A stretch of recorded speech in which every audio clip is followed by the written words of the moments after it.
Anna Vogelzang.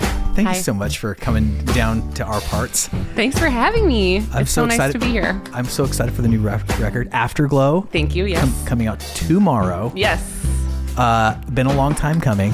A very long time. Longest record gestational period of my life. I want to get into that. Yeah. I want to congratulate you on a successful Kickstarter campaign. Oh my Thank you. God. We're manifesting. Thank you. Yes. This feels really good to talk about it in this exactly. way. We've crossed the finish line. Wow. And I'm You just gave me a gift today. Thanks. so thrilled. Thank you. And I thought maybe we could start this conversation with a personal recollection Sure. of me to you. Okay. Which was the first time I met you. It was in Nashville, actually, at the OG Basement, which is still Really? an iconic club. Yeah. Whoa. I don't know what you were doing in town, but this would have been 2012, Yeah. probably. You were likely touring. And I was struck, and this is a high compliment, with your self-confidence and your bravura. And as who's just like this kind of like, I don't even know if I can, do I belong here? That's how I walk through life. It's not a good strategy. Was it your show at the Basement? No, it wasn't. We were both at somebody else's show. It was a mutual friend. It was a folky friend.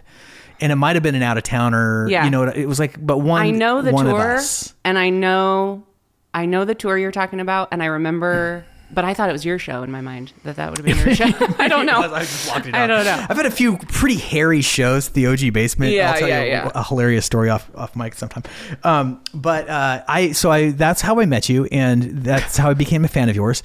And we have met, at Folk Alliances over the years. Yeah. And I've just to me, you're the embodiment of kind of the idealized modern folk singing singer-songwriter, in the sense of this hardcore entrepreneurial spirit. Thank you. Which you've retained to this day. Yeah, it's so funny because I talk about therapy a lot. In therapy this week, I was talking about how I feel different now. So whatever that is, 15 years later, 13 years later.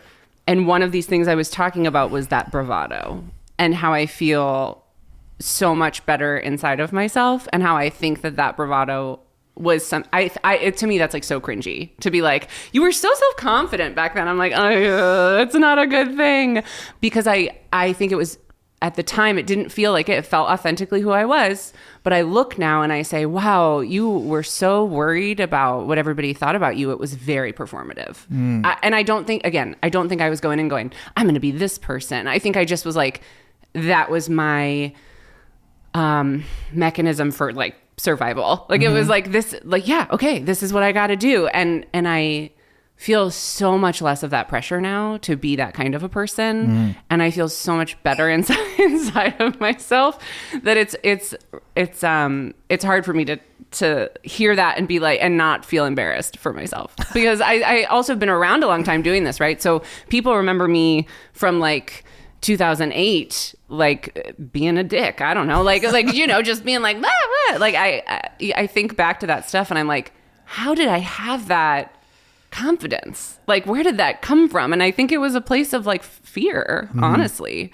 But I also, when we started the Kickstarter, I was talking to some friends and I was like, was I just really brave in my 20s? I did 2 of these and I wasn't scared one bit. I was like, yeah, this is what we're doing. It's going to be great. I mean, I'm sure there was fear there, but now it feels so much more vulnerable. And I wonder if that is connected to being in a more authentic sense of self, which is I am a vulnerable, squishy person, and I'm doing something really scary. I'm putting myself out there, and there's a chance it's not going to happen, right? Whereas in my 20s, I was like, did I not have anxiety then? Was I brave? Was I just an idiot? That's funny that you don't exactly remember, what was underneath. Yeah, that. I think I thought I was doing a lot of work on myself at the time. I'd be like, oh, I'm very self-aware, and I think now I look back on it and I was like, I didn't know shit. I felt, and you don't know what you don't know, right? You can't, I don't blame her for not knowing the things that she young Anna. I don't blame that person for being who she was, or making the choices she made, or even going through this particular track of entrepreneurial DIY, just really scrambling, hustling all the time. Great. That was what that was what it was. I think that we occupy an interesting generation that you could say like we've been on both sides of the watershed moment of Spotify. And we were just talking about it before the podcast, how much it's changed the landscape. And my question, I think, is among the various options open to an aspiring musician, creative-minded person, I feel like not everybody chooses this, like, it's going to be my name on the CD and I'm going to tour and play the shows. And to the best of your ability, what do you think it was that drew you to this particular avenue? Oh, wow. I didn't really ever see it going any other way. I think like so many people who make music, when I started writing songs when I was like 12, and then when I was in high school, I was in a band, and then my band, I became friends with like a mentor who brought me on tour, and like they showed me how to make a press kit, and like that band took me on tour as a merch person, and I would sing backups with them, and I was like, okay, this is what you do. You like, this is like DIY touring. Excuse me. So I just kind of was like, as soon as I get out of college, I'm hitting the road. I made 2 CDs in college. I figured out how to like make them part of my thesis so the college would pay for them to get pressed. Like, it was always a hustle. And I remember, when I finished high school, I was going into school for music ed. I was going to be like a music teacher. Is this in Wisconsin? No, I grew up in Boston. Okay. And then I went to school in Pittsburgh, and then I went to Madison shortly after that. But when I was on the East Coast as like a 17, when I was like applying to schools, I was like music education or music therapy. That's what I'm going to do.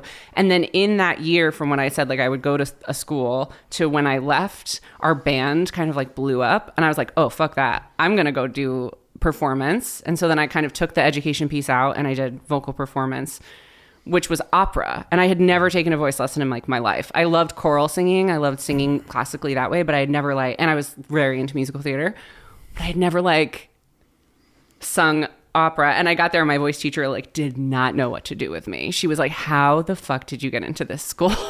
She was like, it was a whole different world. It was like, the closest, even with I feel like the musical theater is sort of cousin to. I went to a school that's a conservatory. I went to Carnegie Mellon in Pittsburgh, and so they have like the number 1 or 2 or 3 drama school in the country. So kids who go there for musical theater, MT, those kids are like in a different building, they're doing a different major, but they're still projecting vocally program. That's what I mean. Oh, yeah. I mean, they're learning it, but they're learning it in a different context. And there was this like snobbery around the conservatory of like, well, we don't do that, we do this. And if you belt on the weekends making your own music, you're gonna ruin your voice. And it was just the only thing I can liken it to is like pageantry, like beauty pageants. Like it felt like I had been thrown into this world of like, I was like, what Sleek have I gotten horses. into? Yeah, like I was a hot mess. It was a crazy time. Anyway, that as soon as I got out of there, I went on tour. I spent the whole summer in the car. It was just and my boyfriend at the time, who's now my husband,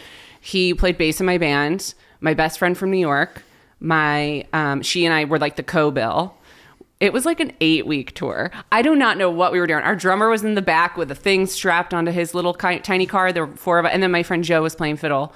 And the 4 of us were in an SUV. And we just lost so much money. Like, I'm like, how did we even... And I remember booking a show in Cleveland. My husband was like... He was like, did they even ask to like hear your music? And this was like MySpace days. Like, you would MySpace message people to book shows. And I was like, no. And he's like, do you really want to play at a place that doesn't ask, can I listen to your music before they book a show? And I was like, I don't care. It's a show. Like, who cares, man? But he was like, is this the way? And, I feel like I just had an interesting phone call last week. And a mentor of mine was like, do you think you would tell your teenage self to like do it differently? Do you think you'd be like, because it's hard right now, right? It's like, wow, how do we do this? And my life is different and I have way different priorities and I'm trying to figure out where I am in between these two things, right? Meaning motherhood and musician. And that's been the thing for the last 8 years for me, is like, how do I do both? And I feel like I'm figuring it out and I'm getting there. but it's really fucking hard. And she was like, would you tell your teenage self to do it differently? And I had just seen Ani DeFranco play at Talia Hall the night before. And Todd Sikafus, who plays bass with Ani, has produced my records and has played bass with me. And he's like a dear, sweet friend. So kind of a genius. Oh my God. Yeah. Huge genius. He's one of those, I think him, Tyler Chester, Will Honecker here, they're like bass and keys guys who like have this like, they can sit down at the piano and like do this crazy shit. And then also they're holding it down on bass. They're like my favorite kind of geniuses. When I met Will, I was like, oh, you're this kind of guy. Like you're Todd, Tyler, Will, all to me live in this like space. I'm like, how do you, the magician space. I'm like, I don't even, but Todd is a deep friend. And over the many years that he and I have been friends, I've gotten to know Ani. And I was like, I had just seen them the night before. And I was like, if you told my teenage self that she lived in a world where she was like friends with Ani DeFranco, she would be like, absolutely, lead me to it. Like she would be so proud of me. That teenager would be like, that's the dream. What? She knows who I am?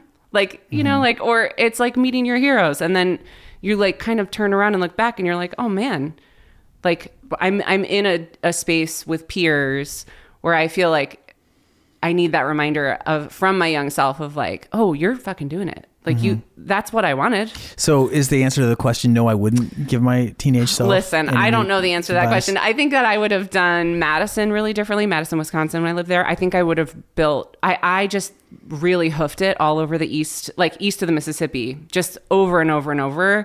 I think I would have like built it regionally first. I think it would have made more sense to like go slowly out in circles. And instead I just kept doing this giant loop. And I built like little pockets and places that were awesome. And I still have people all over the country that I love, but it's like 6 people in Knoxville, Tennessee is very different than like 600 people in your hometown show. Like, and it just, you know, I think I was just really trying to go cast the net and I didn't know otherwise. I hear that. Yeah. And I wonder also if there's something about the kinetic energy of touring, just being in motion. Yeah. Because this is something that animated my choice to do a very similar, my version of that. Yeah. Which was just like, I want to know what it's like to be sick of touring. That was my goal, you know, from 22 to 37 when I was finally kind of sick of touring a little bit. Yeah. But part of that was just like, I don't want to wait for the email to come back or like get everybody to the hometown show hoping that the booking agent comes and like play the game that way. And basically I didn't want to put the onus on somebody else to decide whether or not I had the right to play music for a living. Yeah. I was like, I have the right. It's so empowering. I think I would always come home from tour and have this kind of like bounce back depression of like, oh my God, like what am I doing? And my friends would always be like, well, you were just out like living your best self for 8 weeks or 6 weeks or 4 weeks. And now you're home and you're like doing laundry. You know, it's like, it was a harsh whiplash. And I always felt, I think in some ways that was the same for me. I don't think I had thought about it that much. I thought of myself as like I'm a business person. Like I have to run a small business, but also I was like, get me on the road. I just loved it. Yeah. And, you know, when I moved to LA, I was so itchy for the first couple months because I was like, and I said to... This is, just to put the timeline there, this was long after you were married now and had kids when you moved to LA. No. I had my son in LA. So the timeline is college to a quick year in Chicago where my fellow moved to Madison, so long distance for a year, moved up to be with him. We got married 5 years later. And then 4 years after that... we moved to Los Angeles together. He had a postdoc there. So I know a lot of musicians who are married to people in academia, and it's kind of this like dream situation other than the money because, you know, they're off in the summers. They have this not a very non-traditional work schedule in the week. Like it's like, oh, I teach 2 days a week and I have meetings at these nights or whatever. So I did not, when we left Madison, it was kind of a high point in my Madison career, my hometown career. I had built this thing. I could play really great shows. I was being asked to open for national acts a lot. I was like, big fish, little pond. It felt good. And I left like kicking and screaming. I was like, I hate LA. LA sucks. LA's the worst.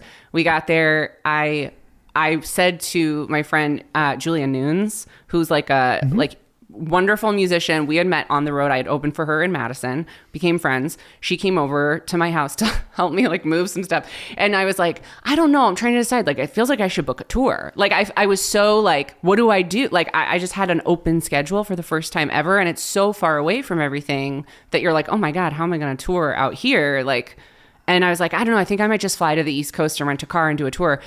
Or I might start a Patreon. And she was like, looked at me and was like, stay home.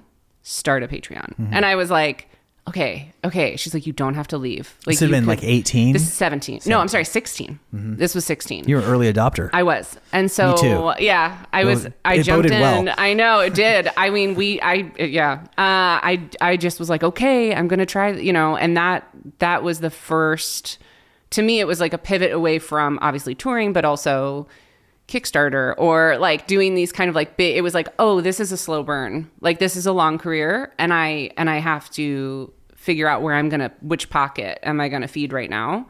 And being there, which I had not really thought about, was what opened all of these doors for me in LA. And I had the best time and I had the most amazing experience. I think I had an experience not a lot of people have in LA because people will be like, oh, I didn't feel that way at all about it. Like I felt like people were collaborative, open, kind, excited to make shit. Like people wanted to make stuff.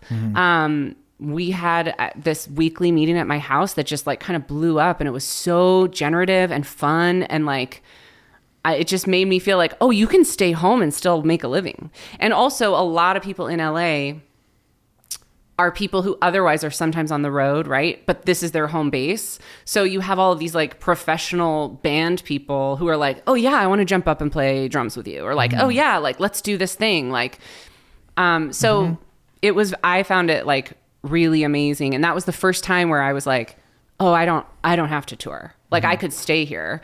And then we had to decide if we wanted to have kids. And really a huge part of that for me was our in-laws, my fellas' parents lived an hour away. And I was like, if we move again in 3 or 4 years and we don't have like, this is a good time for us too. And I was also terrified and I felt like it was too early. And I was like, I could also do all this work instead. But I knew the future was so unknown for us that I was like, okay, we'll do this. We had my son. It was amazing, life-changing. Anais Mitchell, when she was pregnant with her first kiddo, she had told me about making a record while she was pregnant so that there would be something for her to do on the other side. And I like stashed that in my brain. I was like, ooh, good idea. Yeah.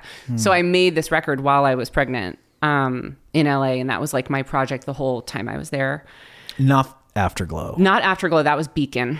And that Tyler Chester produced that. And it was me and Tyler and Jay Belleros in a room. And it was like my dream. I was like, how am I making my dream record right now? Like I just showed up and met these guys at a bar at a gig of a friend of mine. And everyone was like, oh yeah, let's do it.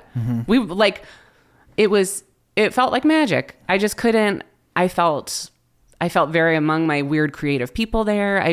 So then when my husband got a job in Chicago in end of 2019, I was like heartbroken. And that was a really hard transition for me because we went into COVID and I was pregnant with my second kid. And I was just in the world of like doing stuff, like really making shit. And it was starting to go and I was feeling some momentum and then new place.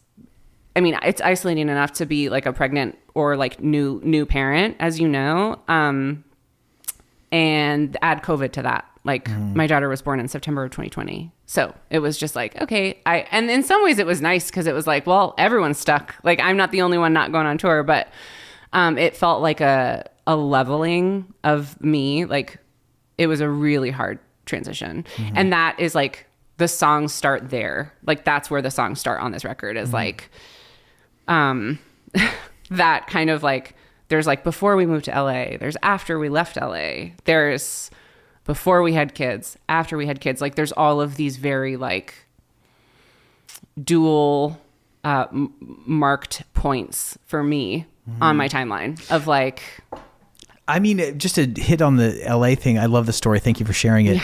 Yeah. In hindsight, to me, it's like not surprising that you flourished in LA because you're a go-getter type, but you're like you like to be in the place where the magic is happening. Sure, yeah. And you have such a galvanizing way about you that, you know, but those two things combined, you're just like down to clown, you know, you're just like open to whatever. You came to Song Salon one time. Do you remember that? You did. In LA? Yeah, at my house. Oh my God. You totally did. We talked about cacti. I totally forgot about that. You did. Oh, that's wild. How do I not? That's weird. I'll find a picture because I would take a selfie every week. That's so funny. I just remembered that. You know, would this have been in 2016 or 17? Yeah. Or it could have been 8. I mean, we kept going after my son was born. I was like, who cares? Like, he's sleeping. Yeah. But you know, yeah, I am like absolutely down to like, I just want to be making shit. I want to be in a creative flow. I want to be with people. Like I'm absolutely, I'm like I'm an extroverted introvert, I think. Like I do get energy from being around people. And then I also hit like my wall and I'm like, I need to be alone, which I didn't realize until very recently. But you know, LA was one of those things where Adam Levy, we were having breakfast and we were talking about how great it was to be in a song a week game, how neither of us had done that for a couple of years. And he's like, man, I wish we could do it in person. And I don't have space in my house. I was like, I have space at my house. And it felt like, I just said this last week, but I feel like everything good that happened to me in Los Angeles was because of Adam Levy. Like he was like this fairy godmother of like introductions or maybe it was like Emperor's New Clothes in my mind, but having him co-sign on like this song thing, I was like, oh, if Adam does it, people will come. And then they did. And then I texted him that I said that last week. And I just said to, and he was like, oh, that's so sweet. Because in my mind, you're the reason it all happened. Like you booked the thing and then you made the residency happen because we did a bootleg residency of it. And I was like, yeah, but like you were the reason that I had the guts to do it. I truly felt that way. Like sometimes you just need that person next to you going, yeah, this is a good idea. And it changed everything. No, you know? absolutely. I mean, he is a fairy godmother type and like put me firmly in the Adam Levy fan club. I just love that guy's talent, spirit, stick-to-itiveness. It's just, he's a lifer, you know, in the sense that you're a lifer. And I aspire to be one. There's a story about lifers on this record, which is that in the notes, it says to Anthony, thank you for bringing these songs to life with me. And thank you for calling me a lifer. Cause we had this, I was talking to Joe Pug at a show. I had opened for him a million years ago. I was like, you probably don't remember me. I opened for, and he was kind of like, oh yeah, sure. And he had just been out with Anthony opening for him. And I was like, Anthony and I are working on a record. And he goes, man, that kid's a lifer. And I texted him and I was like, aw, Joe Pug just called you a lifer. And Anthony texts me back and goes, you're a lifer too, dude. And I was like it kind of, again, leveled me in like the best way. Like I needed somebody to look at me on the other side and be like, yeah, you're still doing this. Because it does feel, it has felt like such a struggle for me in these 5 years of like, how am I going to keep going when I have this whole new set of priorities and what I care about, and I don't want to miss shit. Like I don't want to be missing a star of the week at preschool this week if I'm here in Nashville doing something, right? Like there's always a trade. And so, you know, I needed that person to kind of be like, no, you're still in it doing this. And it really helped me like kick myself in the ass to be like, yeah, I am. I'm doing it. Yeah. And you continue to do it. And I wonder if, I feel like every lifer, I think that I'm a lifer. You're a lifer. I'm a lifer. I'm never going to quit doing this. Yeah. And, I think that you realize at some point along the way, that even though the picture isn't at that very moment exactly what you thought it was supposed to be or had been, in my case, I think in your case, like just a shit ton of touring. Yeah. Touring was success. Yeah. Touring was life. Touring was adventure. Touring was validation. Touring was I am proof that I'm doing it. Look, I'm doing it. I'm playing a show. It doesn't matter that nobody's here. Yeah. I'm on the sandwich board outside. Yeah. This little sandwich cafe. Board, not marquee. Sandwich board. I'm on the sandwich board at this, whatever, and there's some people ordering coffee and they're listening. So, I mean, and of course it changed as time went on. But like you think about the early days where you're like, holy shit, and how many couches I slept on, and like how did my body like survive this insane lifestyle? Well, and so absent that, all of a sudden you're home with your alone in your apartment or with your babies. children, and you're like not on tour, and you're there, you don't have any. I remember the first time I didn't have any shows on my website. Oh yeah. The crisis of confidence that was. I also remember, I think it was in 2021, I played a show at the OG Basement for, I think I had a single coming out, and I had a band show. Anthony was in the band for that. And I came home that night. I was like really upset, and Rand was like, dude, it was great turnout, good show, like good job. Why are you? And I was like, I don't know when the next time I'm going to play a band show is. And there's going to be a point in my life where I played my last full band show, and that might be it. And she was just like, she was like broke out laughing, and I was like not in a mood. No, for sure. For laughter. I had and in hindsight, I mean, that was like 4 years ago, and there were 4 years where I didn't play a band show, really, right? And I didn't even play shows, and I was working on other stuff. But the work changes, right? Like, it's not like you weren't working, right? And I think that that's what's so hard to get good with yourself is like, even when I was setting up the Kickstarter, I sent a voice memo of the script to a friend of mine. And I was like, can you help me? Like, what do you think? And there were a couple things that that she helped me tighten up or anything. But she was like, at the beginning, when you say I wrote 144 songs, I'm like, okay, she's working. Like, it's not like you had kids and you were like, I'm going to take a 5-year break. You were like doing the work. It just looked really different. And I was like, oh yeah, I guess that is what that says about me. I hadn't thought about it that way. I was just trying to say this to me is why these songs are important, because there were so many, and this is like every song fit into this through line that came off of like out of this giant pile of songs, right? And I didn't work that way before. Even I did. I mean, Adam and I having a song a week thing, that record Beacon came out that way because that was from all of the songwriting things. And so, but before, I would say 2014, I did like a song a week thing. That was the first time I'd ever tried anything like that. It was like in the folk alliance world. Every song I wrote made it on a record. I don't know how you started out, but when I started out, it was like every song was this like precious gem. It had to go on the record. I was not great at editing. And I like my first 4 records I'm embarrassed of. I'm like, how did I have the balls to just be like, and now I'm going to come play at your coffee shop in Petersboro. Like, what, where did that come from? Relate. Yeah.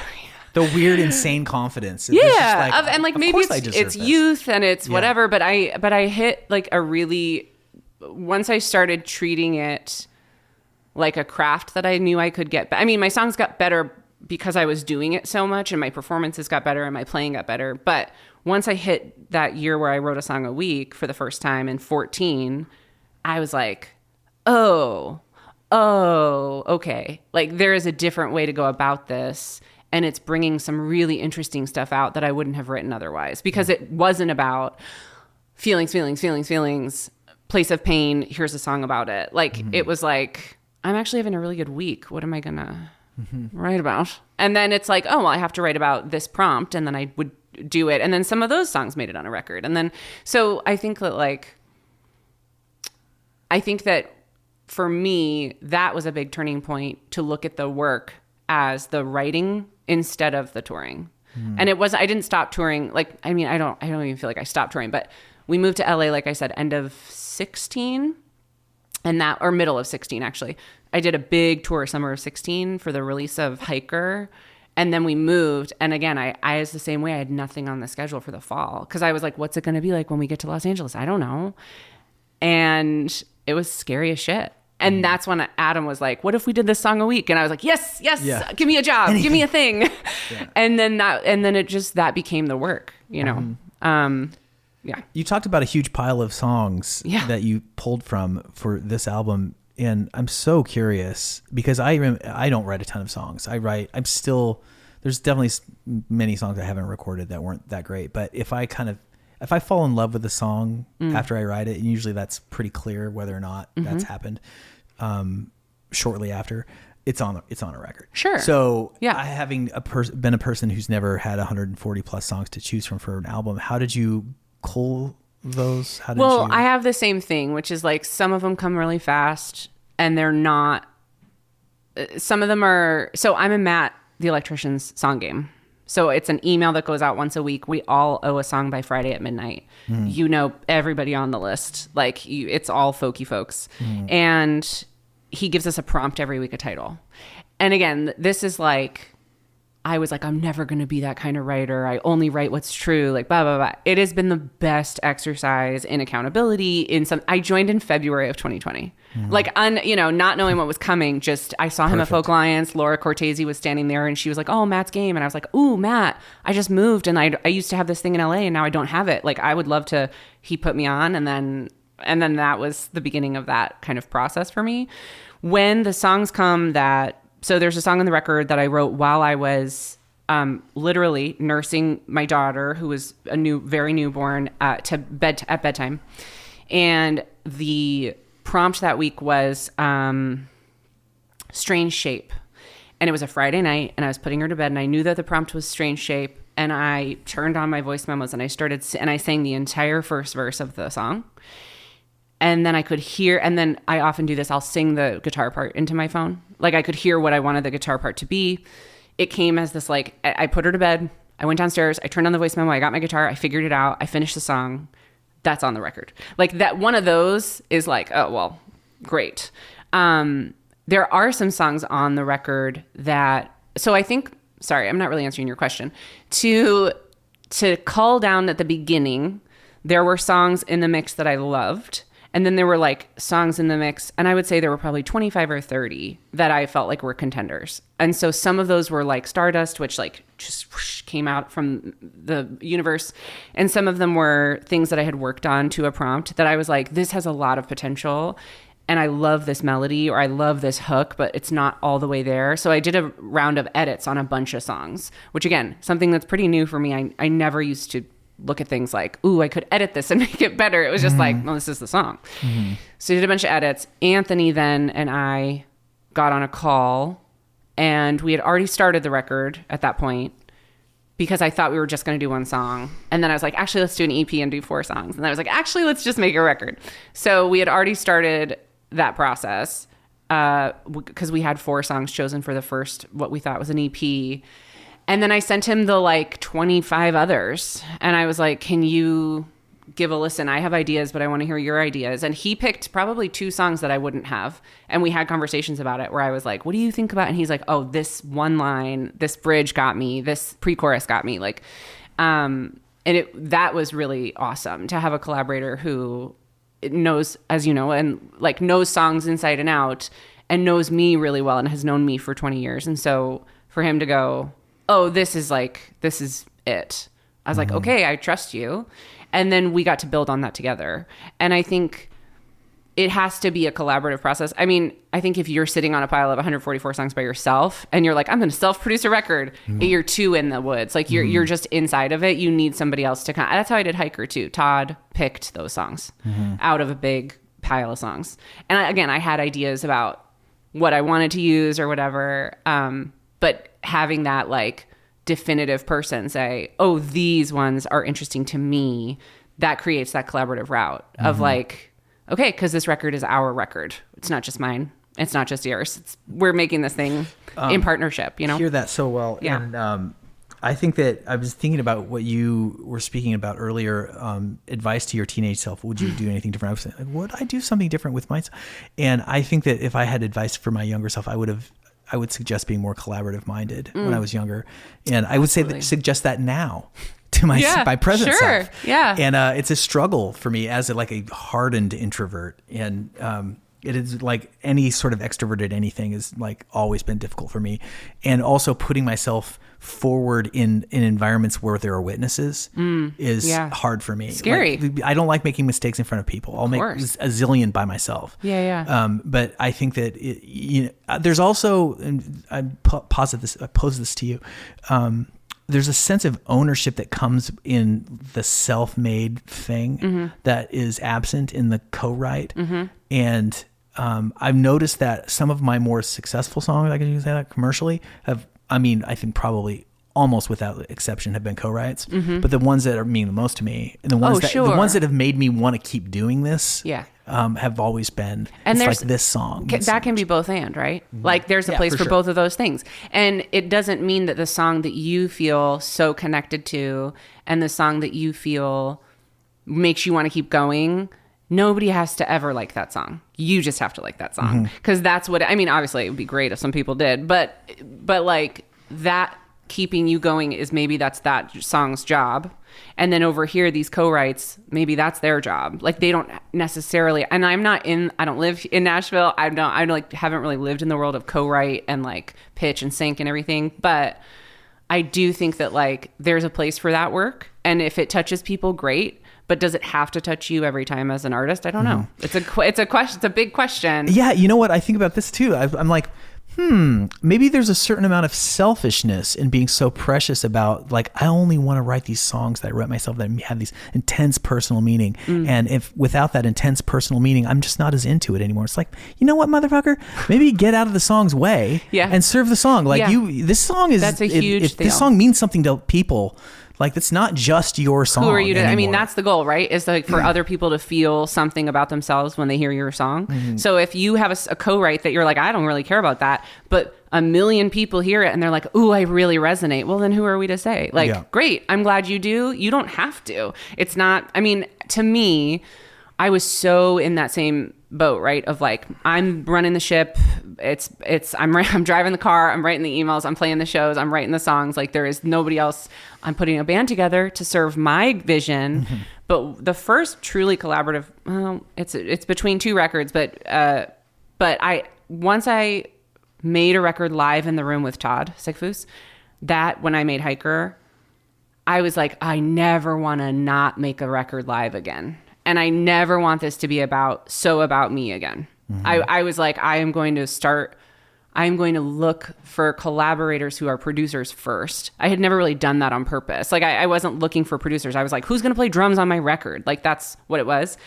And then the experience with Todd was just so game changing. And it was like, this is our record. This is the three of us made this thing. And then I felt the same way about Beacon and I feel the same way about Afterglow. It's me and Anthony's like baby, like truly it feels like our record. And I think that for me, I don't want to do it any other way anymore. It's more meaningful. It's more meaningful and you are going to get out of your way. Like like having somebody else there with you to collaborate with and say, oh, this song, like a song maybe you wouldn't have even chosen. And then you're like, okay, like I'm going to lean into what you're doing. And then we're leaning this way and you get onto the other side and you're like, holy shit, that's a great song. I never would have seen those possibilities. Like sometimes you're too in it. And even if you know that a song means so much to you, I don't know, there's something about like, oh, other people believe in this song. Actually, Devin Sproul is on the Song Game and King and Queen, which is the first single off of Afterglow and the first track. I sent it to the group. And it sounds so different on the record than it does when I first sent it to the group. And Dev wrote an email to everyone and was like, holy shit, you guys, Anna's song, this is crazy. Like, have you, like, because we all email each other. You don't listen to everybody. You try to listen to everybody or you catch up later or whatever. But she just said something like, you guys, Anna's song is really good this week. Like, Anna, this is so awesome. And it was like the one little shove I needed to be like, oh, I'm going to put this into my set. And I started playing it live. And then I was getting so much feedback from people who had seen me play a lot, being like, that one song, that one's really like interesting and it's different for you. And I was like, okay, like, but I wouldn't have thought that about it myself. I would have just been like, I don't know, it's another one I wrote for whatever, for this game. And then you get these little bits of feedback. And then now I feel so in it and I feel so connected to it because it's taken on a different shape for me of what it was about initially versus what it's about now too. Maybe this isn't a good opportunity for you to perhaps play one live. Yeah, in the studio. I would love to. Do you want to set it up? Yeah. Okay. So I said when I walked in, I didn't really think about it. I was like, oh, I'm doing Korby's podcast. I'm just going to play Small Dreams. I didn't really think about like, should it be this one? Should it be this one? I think because I know through the internet and the ether that you have a new baby. And to me, when I wrote, this song was a song that spilled out. It really is. It's like the last side on the flip of the record it's the sixth track. So it's the last song on the A side of the record. And it's really about to me, it like encompasses the whole album, which is, and it's not just about kids. And that's been a tricky thing, because I'm like, yes, it's about other things, but this kid thing really changes you, as you know, right? Game changer. And so trying to explain that, and then looking back, I think when we're looking forward, we're doing so much looking back, right?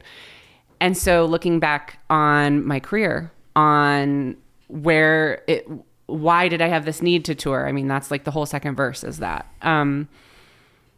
So for me, this one is really all encompassing of the record itself, of like before kids and after kids, before like this, it's almost like letting your priorities change, being okay with letting your expectations of things change, priorities change, and then reassessing and saying, okay, where am I now? Where am I coming from? So that I think is Small Dreams.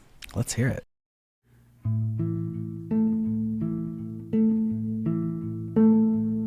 I got small dreams with deep roots, watching you walk into a room, your shoulders back. I got small plans and soft shoes, watching you playing in the yard through handprint glass.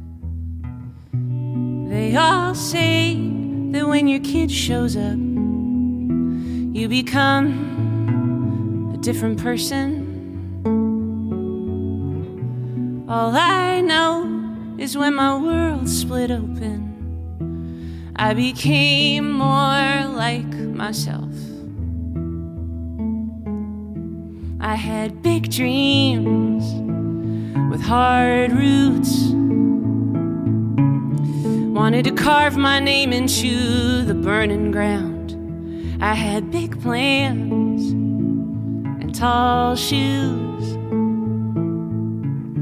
feeding the wanton wolf each time I left the house.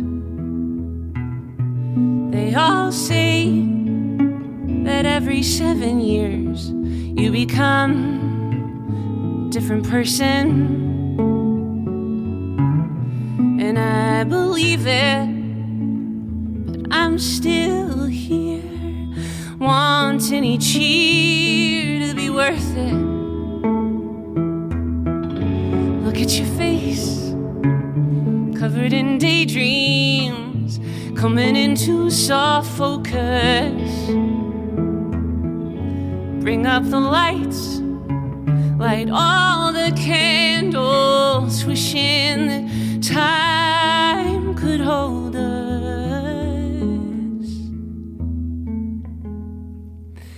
I got small dreams and small hands, stitching my heart into my skeleton seams.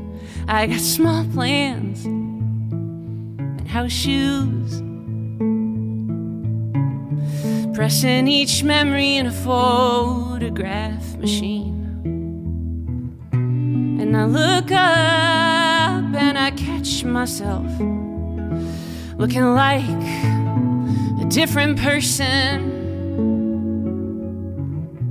and I say, welcome, it's nice on this side, finally knowing you don't have to be perfect. I got small dreams, 4 heartbeats, singing our song into the sky.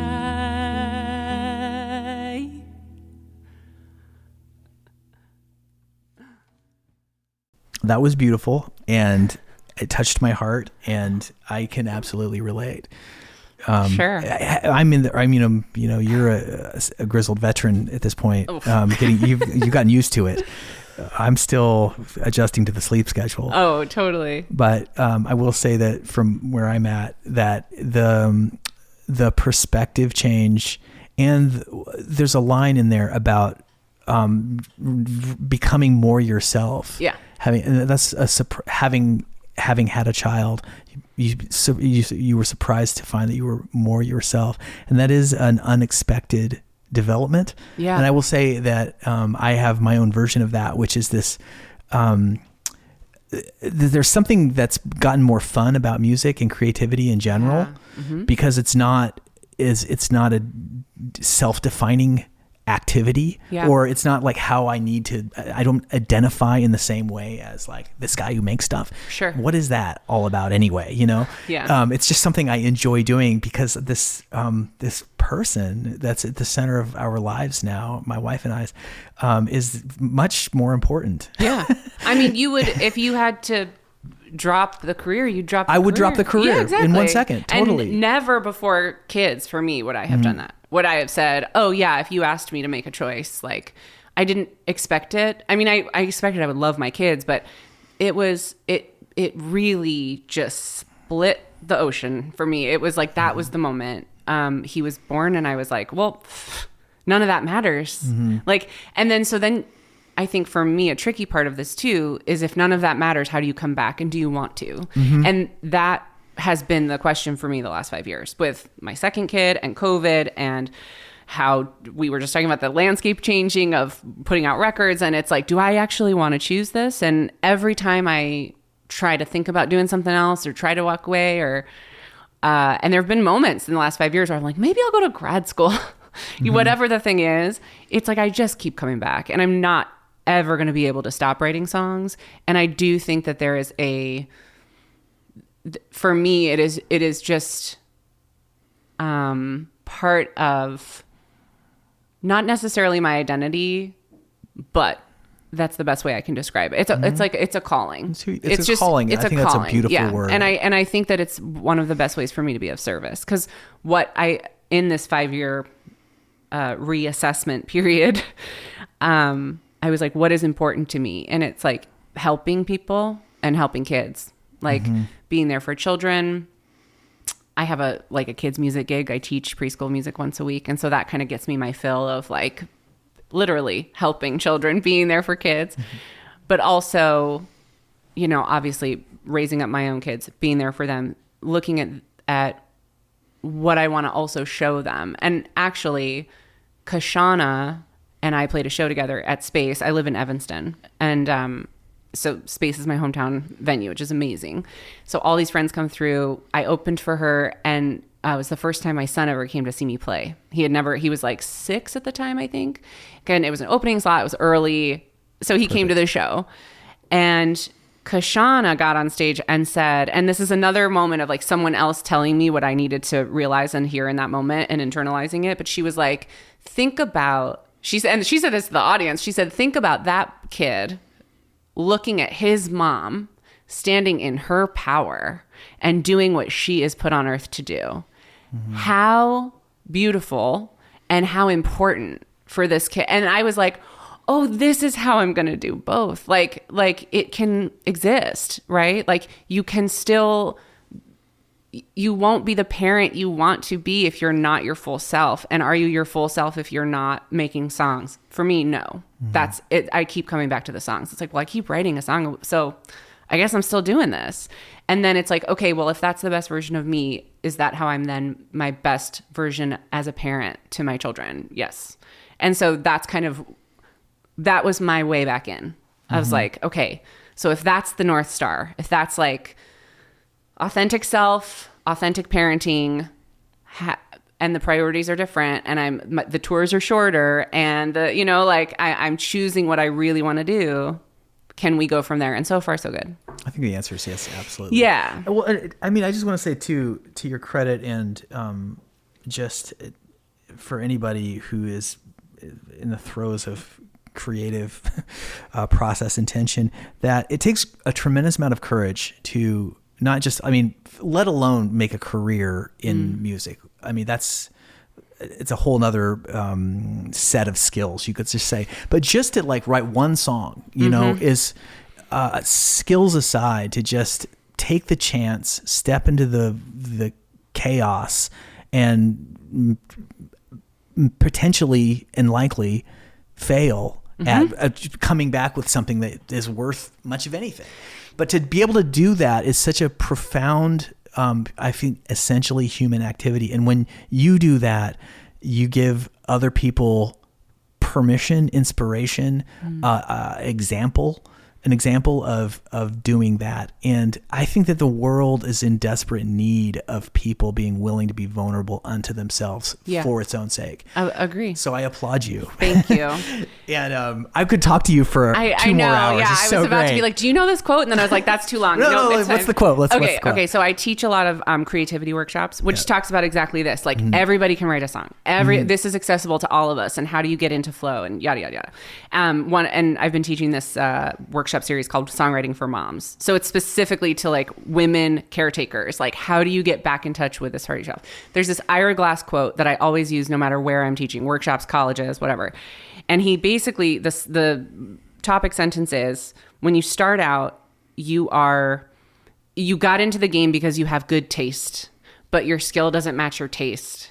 And that's when people usually quit, because you have this idea of what's good and you have this idea of what you're able to do. And if you just keep working, it's like a beautiful quote. You should look it up. It's like, if you just keep going, if you just write 1 page a day or 1 song a week or whatever the thing is, eventually it's going to catch up, and you'll be putting things out that you feel are good, that match your taste. The reason you got into this game in the first place, because you have impeccable taste as a creative person. And I just feel like that idea of that journey is something that so many of us, as you're saying, like the guts it takes to come back and write a second song if you didn't like the first one. Like that, I think, to me, that is like the most profound thing. It made me feel so much better about my life. I was like, oh yeah, that's who I was when I started. I get it now. Like, I was going for this thing.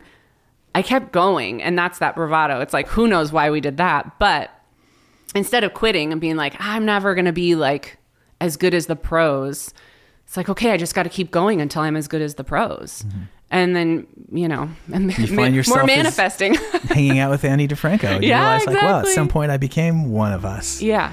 Truly. What a reward. Anna Vogelzang, congrats on the new record. Thank you so much. I think it's wonderful. For having me. Thank you. This has been a true joy. Yeah, same. And I can't wait to watch what happens next. Thank you. The Morse Code podcast is produced by Korby, Lenker, and Jared Hammond in East Nashville, Tennessee.